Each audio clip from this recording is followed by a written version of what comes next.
What is going on, guys? This is your boy Tanveer Syed, the Bengal Dragon Entertainment 1. Make sure to hit that like, subscribe and bell notification buttons. And also do leave a comment in the comment section below, as I use all of this to actually motivate me to continue making these YouTube videos on this channel, which is currently a non-monetized channel. So I just do this out of passion.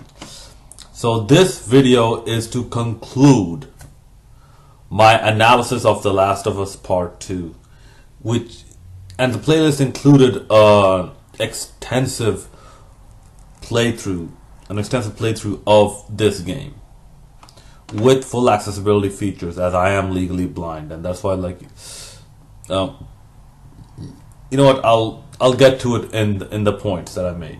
Okay. Now, having said that, I did not play this game in isolation of other reviews or other critics or whatnot. I did watch the Angry Joe review, I did watch the Skill Up review, I did watch, some other reviews that actually praise this game, saying it's says some type of deep psychological narrative or whatnot. Yeah, I saw them. So based on that, I'm going to give my analysis. And I took down close to 20 points, like 19 points. Okay. The first thing I will mention is that I have seen other reviews of it, and almost none of them talked about how good the accessibility features are in this game. And the ones who talked about it, they just said this in a passing sentence. And this tells you, and believe me, this is a flabbergasting phenomenon. This tells you how much people don't care. They don't care about accessibility, and how much people don't care about the general concerns or specific concerns of disabled people overall. How much they don't care because they're too busy worrying about other nonsense. That real people who deserve this attention, who require this attention, who require the support, no, they don't get it. They'll have to wait. They'll have to wait in line. And yes, this is why one of the reasons I keep saying, that's why I could really use the support. Because just the fact that knowing that more people are watching this without paying me, more people are watching this, they just take the time to hit that like, subscribe button. It just lets me know that what I'm doing is helping raise some awareness. This is why I keep saying that your like, subscribe and comments, notifications, it would really be accepted. No, it will be appreciated. Because believe me, all of that works as a very strong positive reinforcement factor in helping us make these videos. Listen, even the bigger channels, you have your billionaire to blind or blind to billionaire, all this nonsense the nonsense name channels. I'm not saying the channels nonsense, the names are kind of weird. Okay, then you have the blind gamer, you have blind spot and whatnot. You have to see, these are the biggest channel for the visually impaired. Look at the paltry amount of views that they get, and the measly amount of subscribers that they get, compared to your other channels like PewDiePie and whatnot. Compared to channels that do nothing but scam baiting, who call up tech support scammers, tech support scammers, and sometimes makes a fool out of them, and sometimes make a fool out of the scammers. Okay, so this perfectly shows you, how much people don't care. If people don't care, then don't put accessibility. Next time, when someone asks you, just say that people don't care about accessibility, that's why we're not putting it. Alright? And I'm sorry to digress a little bit because I'm actually seeing some changes around here, like things that are more accessible are getting replaced by things that are less accessible. I'm like, okay, get rid of the wheelchair ramps, get rid of the automatic doors. They're all extra expenses. They're all like, if that's the attitude you're gonna take, okay, if that's the nonchalant attitude you're gonna take, get rid of all of this. Because believe me, honestly, a lot of disabled people feel that way. Okay, it's a very genuine concern.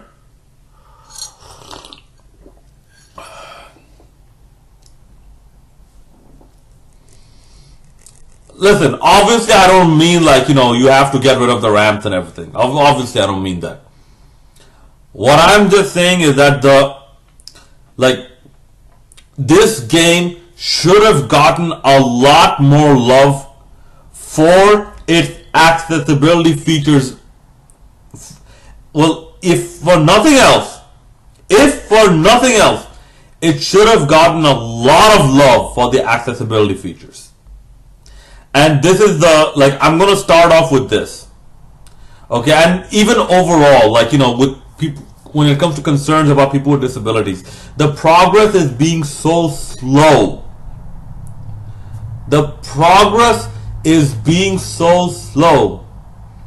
People are starting to wonder, do our lives even matter? Just read into that. If you're intelligent enough, you will understand what I mean. If you're not intelligent enough, you are the type of people who needs to have their decisions made by someone else.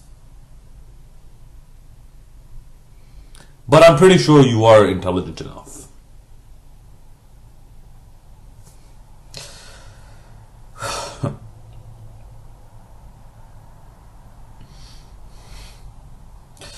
Okay, but so my bottom line for this digression is that I really wish there was a bit more effort put into a bit more of a genuine effort put into the overall concerns, not only in one area but in pretty much all areas as much as possible. The overall concerns for people with disabilities, and especially with practical, not practical after trying. Not practical after not trying. After just thinking about it for 5 minutes. And then thinking it's not practical. Practical, after giving it some deep thought. Have some practical approaches to finding solutions for people like us.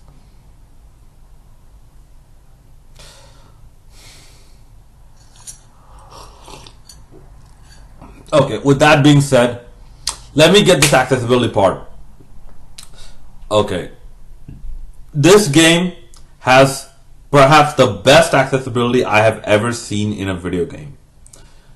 Okay, it's to the point where even puzzles, they can be skipped.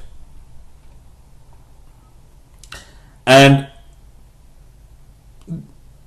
to be honest, in entire game, I believe there's only one puzzle that I did not skip, and it involved throwing a bottle through a window. Through a window, an elevated window. Yeah, elevated window. So that is one of the great features. Another one is the scanning environment, where they will indicate where your enemies are and where your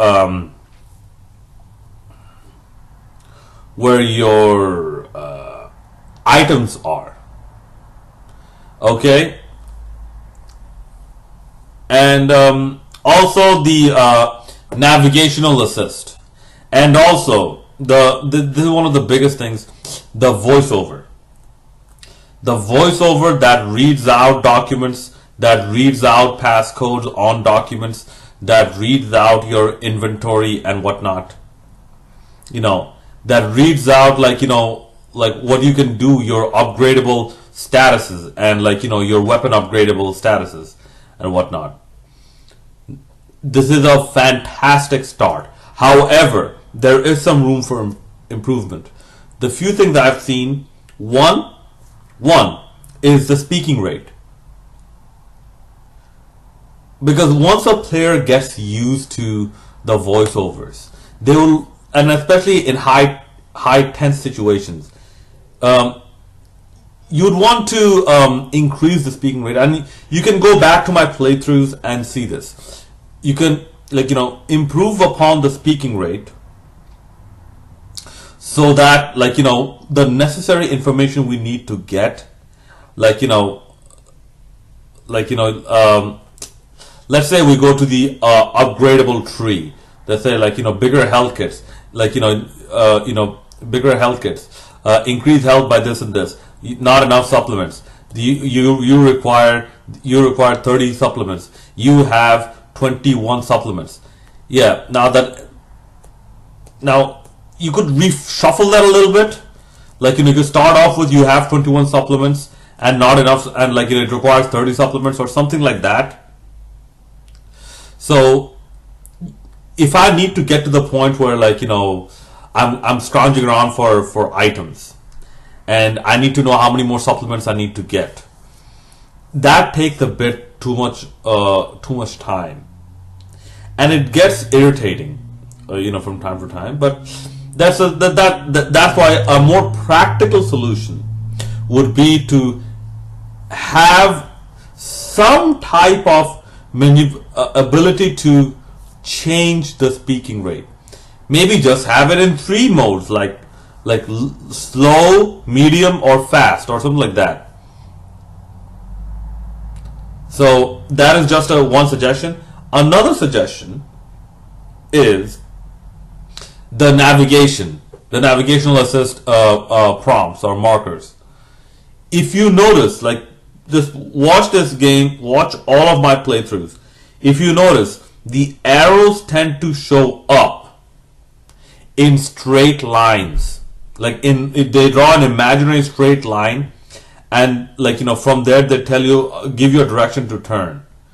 Now, believe me, a lot of times this can get annoying because you have to keep clicking the I believe what is the the L3 button.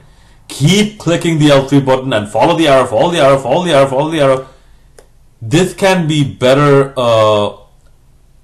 accommodated, if you will, using a curve marker. I know they use one type of curved marker for the dog scent, for the dog scent, but they can use a different type, or maybe a flashing, or a thicker, or a different colored marker. Perhaps the flashing would be better because it would, that then it might actually assist the colorblind people, some of the colorblind people as well, or different shaped, like, instead of, like, having a straight line, have it like a series of diamonds, or a series of, like, spherical blobs or something. Okay, a perfect example of this is the VATS aided assist, or, like, objective assist in Fallout 4. Like, at one point for your VAT system, one point you can get an upgrade for your VATs. Like, the first one, I believe it gives you all your enemy stats. The second upgrade, if you hold, because on my PS4, if you hold the L1 button and if you have an objective selected, the VATs will actually trace out a path for you to follow to that objective. That is one of the most accessible features that I have seen, which I don't believe was put in Fallout 4 by design for accessibility, because it's part of the main upgrades. It's not something for accessibility. It's part of the upgrades that you can already get. So I'm going to give you my accessibility review now. Like, the screen magnifier, very good. The slow motion, very good. Okay, and the target assist, awesome. Absolutely awesome. like the different sound cues when when your target is nearby or like close to a headshot or like one shot kill type of thing, and when they're not. Awesome. Very, very good, very well made. So accessibility, I'll give it a 9 out of 10. Awesome.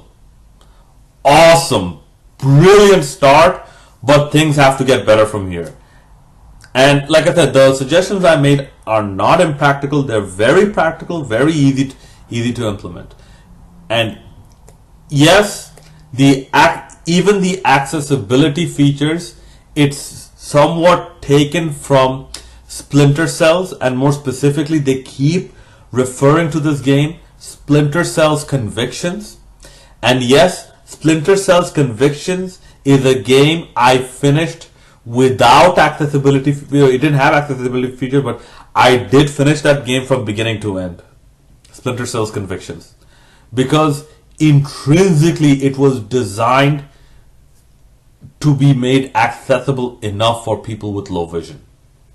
So that is number one, and that is the accessibility features, and that is the good things out of the way. The graphics, I don't consider it because this is 2020. You will hardly find a game that has bad graphics, so graphics are like a non-factor as it is right now because it's ubiquitous amongst other games. Number two, I saw the analysis of people who praised this game as well, and I will get to some of the things that they said later on in the review. But now, having all of this out of the way, all of the positives out of the way, now let's get to the actual review of the game itself. Number three, this game is an absolute miracle. Never before have I seen a piece of garbage that is so accessible. That is so accessible that they made sure that an increasing amount of people, even those in the fringes, the disabled community, they can bear witness to the garbage and bask in the stench of the filth that is The Last of Us Part 2. Making a game accessible is not an excuse for having a bad game.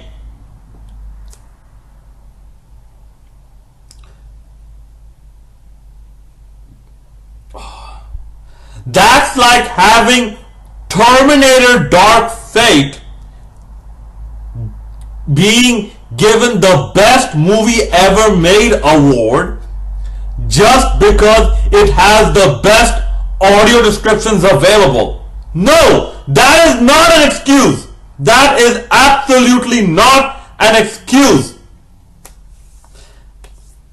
Okay, and this is one of the reasons why, like, I don't go along the lines of these these political narratives and whatnot, because they, in the name of inclusion, in the name of diversity, a lot of them compromise quality and compromise standards. This is why I did not like Captain Marvel. I hated The Rise of Skywalker. I hated The Force Awakens. Not because they were diverse, but because they were bad movies. I absolutely loathed Terminator Dark Fate. Not because it was diverse, because it was a very bad movie. I did not think Wonder Woman was a bad movie. I thought it was goofy, but I thought it was decent enough.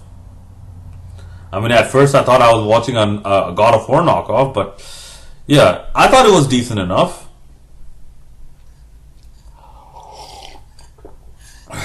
I did not have that many problems with Black Panther, although I thought, like, there was a bit too much plot convenience and plot armor, but still, I thought the movie was acted well enough. Like, rest in peace to. I forgot his name. The guy who played the Black Panther. He just died a few months ago. Yeah, I thought he acted pretty well.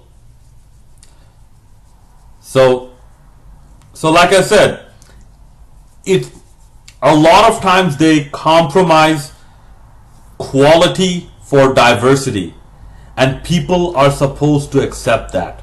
No, people are not supposed to accept that, because people are hardwired to be hardwired to be more objective than subjective.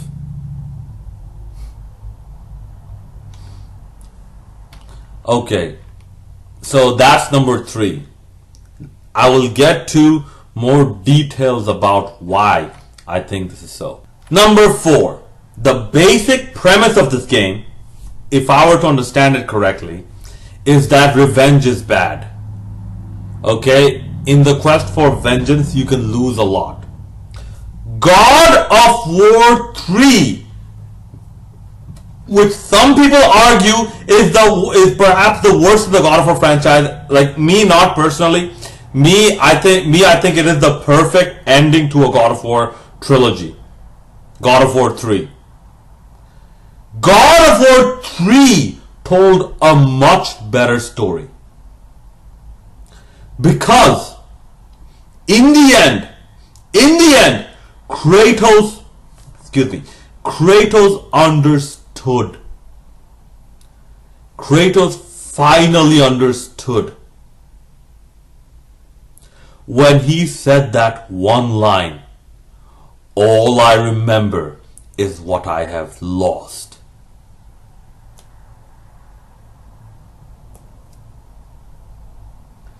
And by the way, getting back to it, God of War 3 is where you start to actually see Kratos, Kratos' remorse for his actions. You start to see glimpses of it.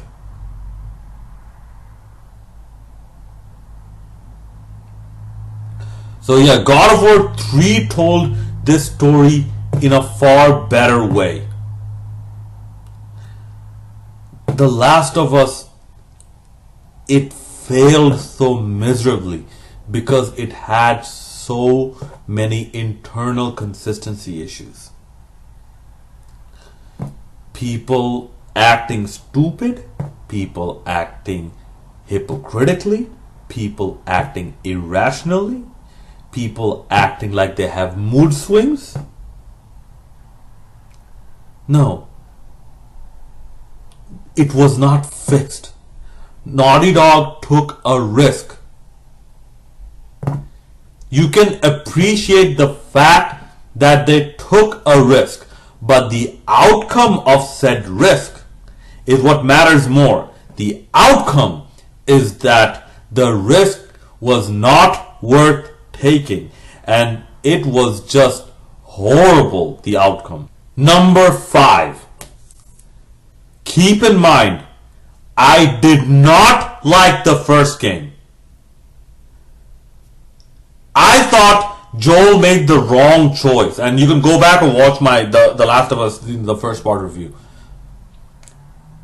Am I supposed to believe that after losing Sarah in 20 years, you never came across a child or gotten a chance to get close to a child? Am I supposed to believe that? In 20 years, you did not learn how to make a switchblade. Am I supposed to believe that? In 20 years, this one girl comes along who happens to be immune. So so then you can be your fake daughter, fake thing and all that. And everyone else around you, they visibly have children. They visibly have families. But for some reason, you were just sulking.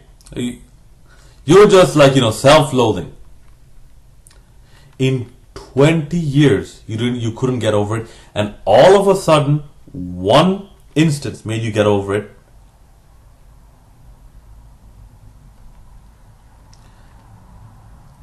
and it just happens to be this one girl. That's why plot convenience from the very beginning. Okay. And let me give you another example of this. Okay. Joel was making the right decision in having Tommy, who is in a much more fortified position. Okay. Their base camp is closer to Seattle. They can go with more people. They have more resources. They have a home. They can stock up, freshen up. They can go better prepared to Seattle. Joel was making the right decision in having Ellie travel with Tommy, because Ellie's security, Ellie's safety is better ensured going with Tommy. Okay? Now, if you were a parent of a child, would you risk the safety of your child just to be with your child, or would you sacrifice being with your child if that meant that your child would be safer than with you? If you're a real parent, you would select the second one, because nothing is more important than the safety of your child. But this is Joel's fake daughter, and Ellie is Joel's fake father. So perhaps that's why Joel made that decision in the first game. This is just an example of why I did not think highly of the first game, because you have obvious choices, obvious logical choices, which does not require anything more than a basic level of thinking. But you make the wrong choice out of a selfish emotional need. And that's why I don't feel bad for Joel. I didn't feel bad for Joel, because if you make that selfish choice, do you think you are not going to suffer the consequences? Of course you're going to suffer the consequences. Number 6. As a result, I thought that yes, Joel deserved death. Joel absolutely deserved death. Because the first game, how it should have ended was that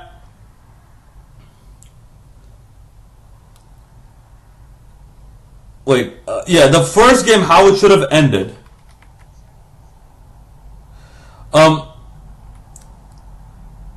Joel should have somehow cried and kicked and screamed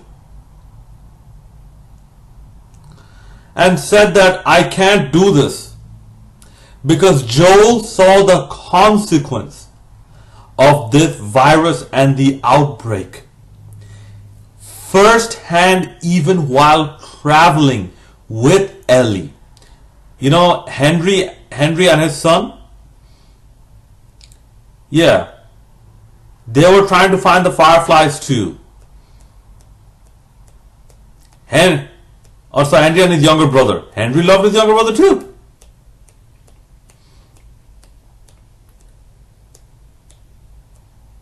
So, the sacrifice, and that's just one example. How many other examples are out there?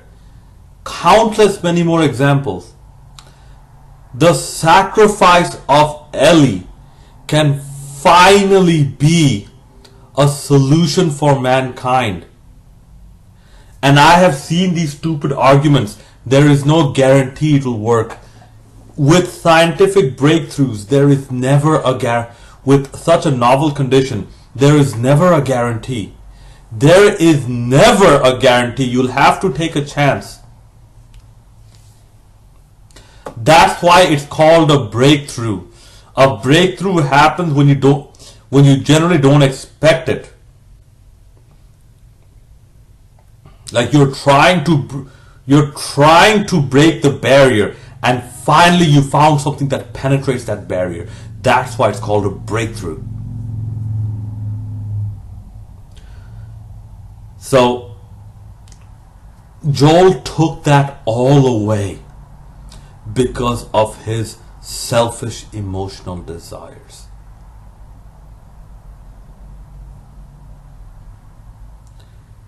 Yeah, he found and that's the thing. That's the thing. Marlene has been close to Ellie for 10 years. Marlene had more to lose, and Marlene was willing to make this decision, make this choice, because there was no other way. There was no other way.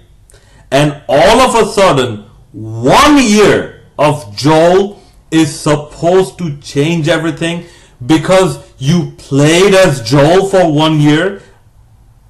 If the game managed to hook you back, get you emotionally hooked to Joel, whilst telling you that there's another person that spent 10 times the time, more than what Joel did, that extra piece of information is something that I cannot ignore. And that's why I never got connected to Joel. I'm like, he's just a stereotypical guy. And the story is horribly told. Like, it's okay, it's not that horrible. It's me. Had the ending ended with, like, let's say,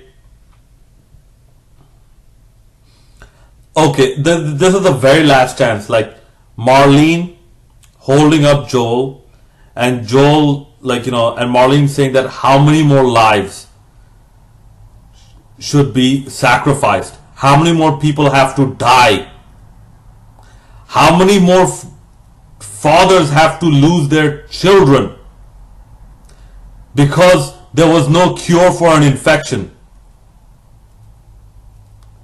Like, whilst holding, and Marlene said, like, dude, don't you see, this is what it could mean.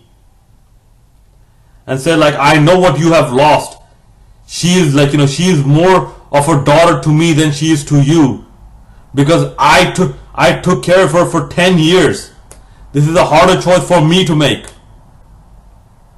Something like that, and Joel finally realizing that, Marlene is right. And then Joel making the ultimate decision that people find it almost impossible to make. But for the greater good, it has to be done. Otherwise, because of your selfish needs, no matter how emotionally strong that might be, everyone else dies because of your decision. Joel, realizing that, hands Ellie back over to Marlene and just walks away crying, saying that I'm sorry. And this was encapsulated in this game perfectly. The Last of Us Part 2. Ellie said that I should have died on that table, then my life would have meant something. Okay?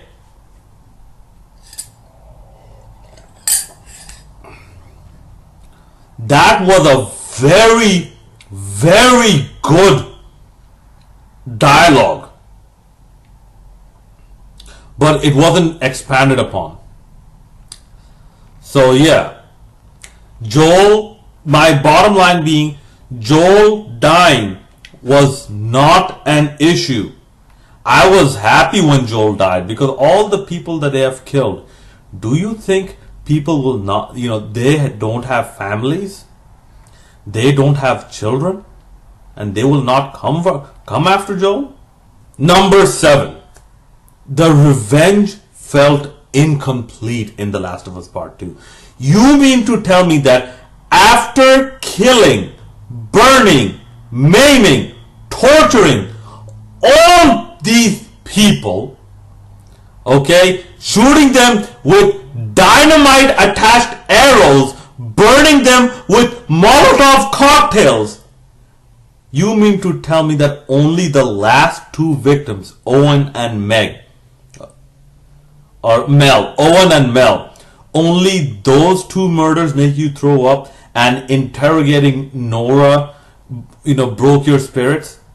And the rest, and the murdering spree that you have been on for days, Ellie, for days, it did nothing to you? You mean to tell me from Abby's side, after going through everything, after watching the corpse of her ex-boyfriend and all that, after betraying your friends, and that I will get to later, you mean to tell me that Abby reluctantly put her gun down because Lev told Abby not to go through with it? Lev did not have a problem while you were killing everyone else. Why does Lev have a problem when you're trying to kill Ellie and Dina? Lev did not have any problems at all killing other animals, and like other people, other animals, even their own Scars members. But this is an issue. This is an issue. That's why the revenge felt absolutely incomplete. Number 8, priorities. This game cannot get the protagonist's priorities right. Let me give you a few examples, starting with Abby. Why were you playing a game where you had to babysit two of your enemy faction's children? Wasn't saving the girl's life enough? Why do you need to do these extra chores? Don't you have people that rely on you? Oh no, wait, you don't care about them. Because she directly said, you're my people. The people that I grew up with, the people that I trained with, okay, got that awesome training facility with a gym, with a mess hall, and with a furnished apartment. Those are not my people. These two enemy kids are my people. So everyone who relied on you, everyone who trusted you with their lives, you end up turning your backs on them just because of these two children. Where are your priorities? Just because these two children, does it justify you to kill everyone else who have brothers and sisters and who have parents and who have children as well? No, it doesn't. Number 9, more examples of priorities gone wrong. Okay, the bad guys, they capture Ellie time and time and time again. But each and every time they start to have a press conference about it. They start to have a political debate about whether or not to kill Ellie or how to kill Ellie. And each and every time Ellie gets away, because the plot needs to happen. The plot says that Ellie gets away and the story has to continue. So they find some type of plot convenient device and plot convenient script or element in the plot convenient element in the script, and Ellie gets away again and again and again. And even Dina points this out. They had chances to kill Ellie, but they didn't. Each and every single time. Even when Ellie finds Dina, and no, before I get to this, okay, after that confrontation, okay, and apparently Jesse dies, so I don't know where Jesse is. Ellie, Dina, and Dina's child are living happily in the countryside in a big house, Okay, they have sheep, they have a huge field, okay, they have peace, tranquility, everything. Ellie leaves all of this aside, throws all of it away to hunt down Abby because Ellie wants to see Abby dead. Okay. So Ellie finds Abby tied to a pole, pulls out her switchblade, and at that point I thought, okay, Ellie is going to stab Abby. No. Ellie ends up cutting Abby down. Abby ends up cutting Lev down. So at that point I'm thinking, why? She's right there. She's right there. Just kill her. You came all this way, you abandoned your family, you abandoned your friends just to come kill Abby. She's right there. Go kill her. Okay.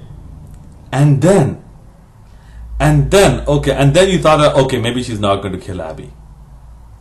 And then Ellie puts all of her equipment in a boat.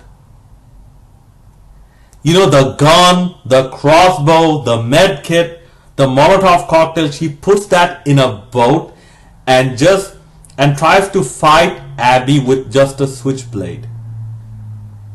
So all of a sudden now she wants to kill Abby again.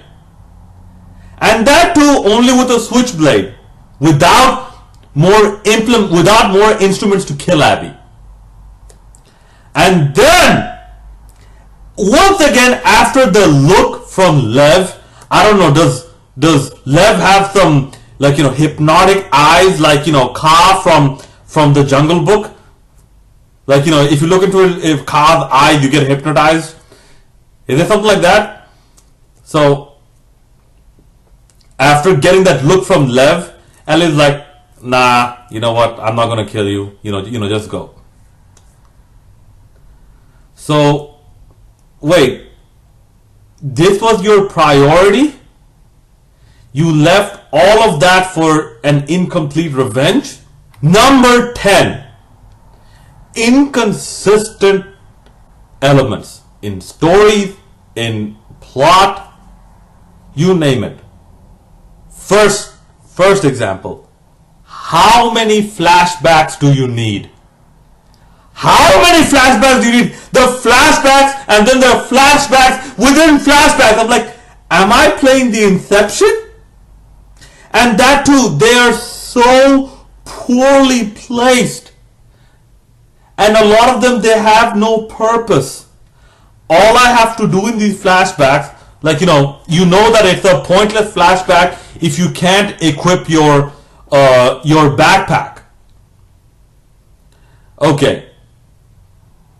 So if you can't equip your backpack, all you have to do is open one door or go down one hallway manually. I'm like, wait, why do I have to do this? Like, and like, you know, when I scan for items, sometimes I can't find items. I'm like, wait, why do I have to do this? Why is this my problem? Like, it's not like I have to overcome some challenges to get to the other end. There are literally no challenges. The only challenge is my controller buttons don't work. So that's just garbage. Number 11. Another example of inconsistent elements. This is the pacing.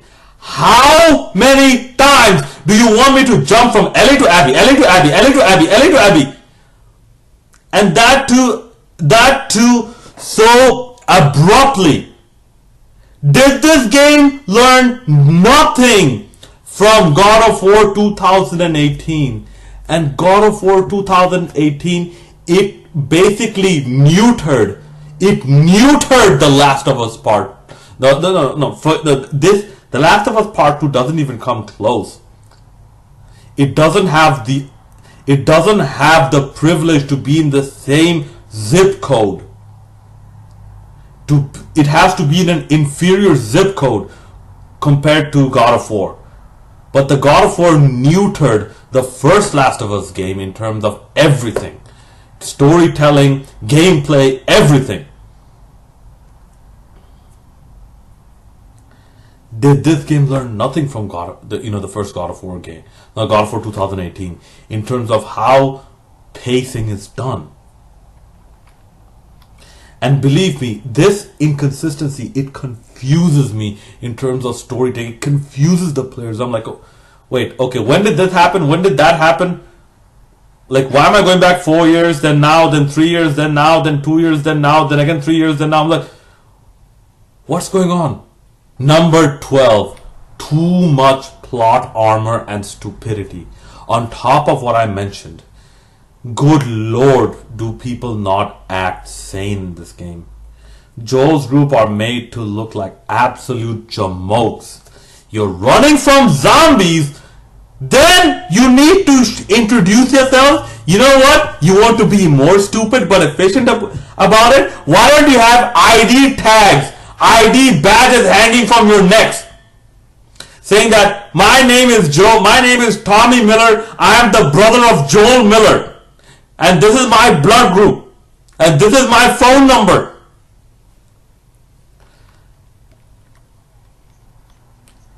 Listen, and see, more examples. Joel didn't explain things to Ellie well enough. Joel just sat there and took it from Ellie. And Joel had no comeback or justification of what he did. And by the way, I saw people mentioning that there were way too many immune people out there. There are many more immune people. First of all, I played the game. I did not find records of these immune people. So please point out where I missed it. And like specifically point out where I missed it. I'll try and go back to that part and see what you're talking about. Okay. Next, if there were so many immune people, obviously people would have known about it. Then why does Ellie need to hide that she is immune? If there's so many other immune people, why don't they catch one of them? Why go through all this trouble? And if there's so many immune people and the experiments did not work, do you think the Fireflies are idiots that they will try the same experiment over and over and over again? Do you think they're idiots? They will waste all their resources, waste all their technology, waste all their brain power just to repeat a failing experiment? And listen, let's not go to the scientific part of aspect about this, because scientifically, like, I have a master's in biomedical sciences. Scientifically, this is one of the most flabbergastingly idiotic games I have ever seen. Okay, another example, and this is one of the biggest examples. Ellie and Dina are running from a zombie infestation waiting for reinforcement. So what they do after hiding in a basement, they find a bong, they smoke weed, and then they have a lesbian sex scene whilst running from a zombie infestation. Guys, I'm not making this up. It's this stupid. Okay, let me give you an example. Let me give an example. And this is also something else I found stupid. Did you play Resident Evil Code Veronica or Code Veronica X or whatever? Okay. When Steve and Claire leave that Rockford Island or whatnot, and like going by the seaplane, and then they find out that their seaplane is being hacked, or it's being basically remotely hijacked to fly to Antarctica. Okay, if at that point they proceeded to a sex scene between Steve and Claire, do you realize how stupid that would look in context? This is why that Steve falling in love with Claire just after Claire, sleeping and stuff on like, falling asleep on his shoulder and whatnot. It was so stupid. I'm like, you just got kidnapped to the coldest place on earth, and this is the time you want to talk about a love story and all this garbage. So yes, too much stupidity. And every time you think that a player is going to die, one of the protagonists is going to die, Ellie or Abby is going to die, the script is like, nah, she'll be fine. And then something happens and then you realize that no, she's not going to die. The narrative. Why is this story about a stupid, incomplete revenge plot instead of the zombie infestation? Instead of the zombie apocalypse? Instead of the post-apocalyptic world? It's as if the whole thing of cordyceps, the clickers, bloaters, runners, it's not even an issue anymore. The first game told a fake daddy, fake daughter story using surviving a zombie infestation as a backdrop. This game feels more like a teen soap opera where they're actually focusing on the stupid, flimsy revenge plot whilst having sprinkles of the zombie apocalypse, here and there. And even the soap opera, it's so bad. It's worse than Captain Marvel and the Rise of Skywalker. The scripts of them. It's that bad. Number 13. Forced to play stupid segments. I do not care about putting a hat on a dinosaur corpse. I do not care about babysitting missions. I do not care about playing fetch with a dog. I am more concerned about getting resources and surviving through my enemies and the zombie apocalypse and everything else out to kill the player. All these stupid, pointless segments, it kills the immersion and the believability and the pacing of the game. It doesn't know what story it's trying to tell you. It's trying to get you to empathize and like Ellie and Abby as characters, and I really don't. I really don't. Because this is not, listen, a zombie apocalypse is not the right setting to make a character judgment about someone. You're already in a stressful situation. You're way beyond normal conditions. And you think this is the right time to actually, judge when, if someone is good or bad? Number 14. Repetitive gameplay. I'm sorry, after some time, just constantly breaking windows and scrounging through file cabinets, for items, for supplements, okay, scrounging through drawers, it gets repetitive and very old. I'm like, and me, I did not care about the puzzles. I did not care about those stupid collectibles of coins and trading cards. I did not care about them.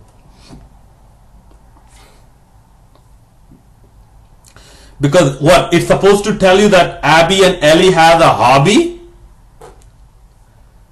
Really?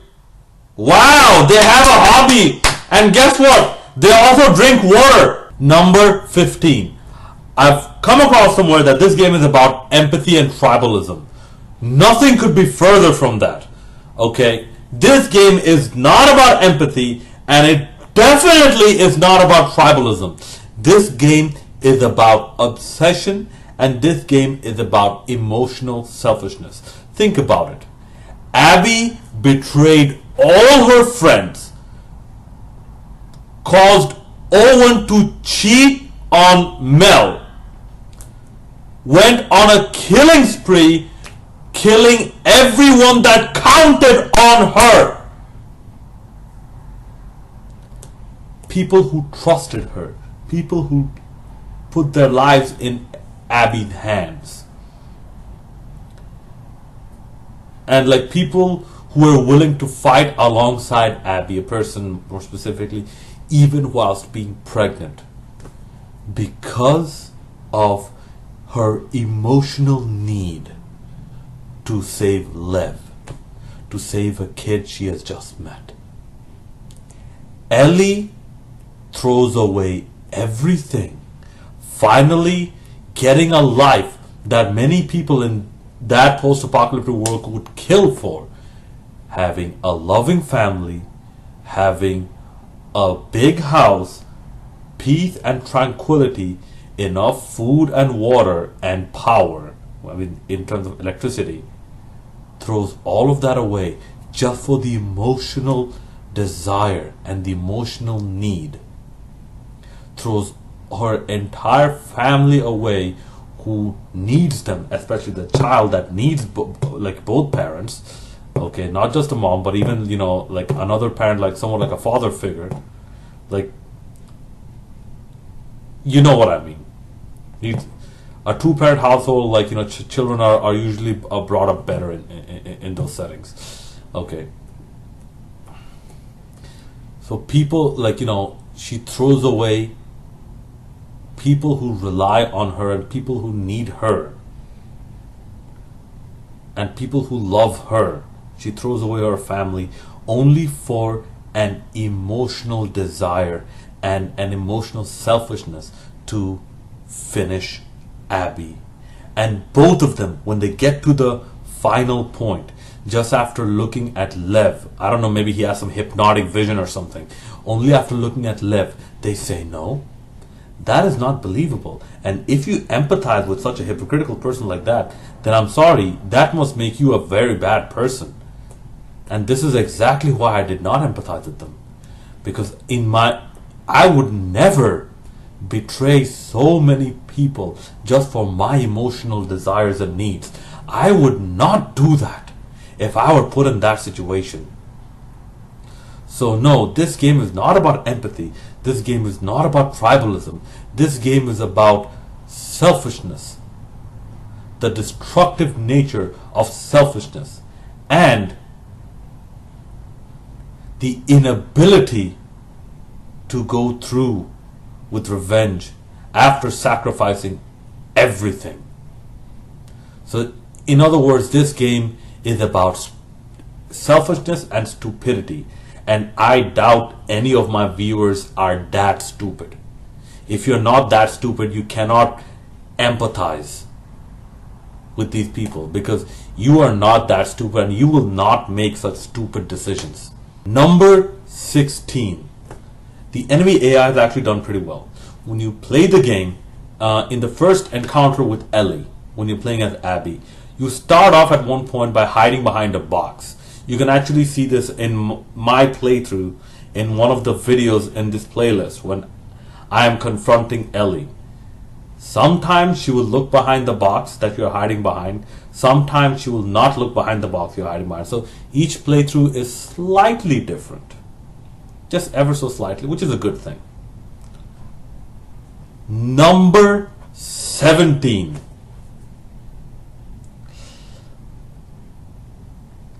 The stealth is not done that well. Yeah, they added the prone and the prone movement and whatnot. But still, they copied many things from many games. More specifically, they copied from Splinter Cell. And more specifically, Splinter Cell Convictions, which I'll have to say is perhaps the best Splinter Cell game I've ever played.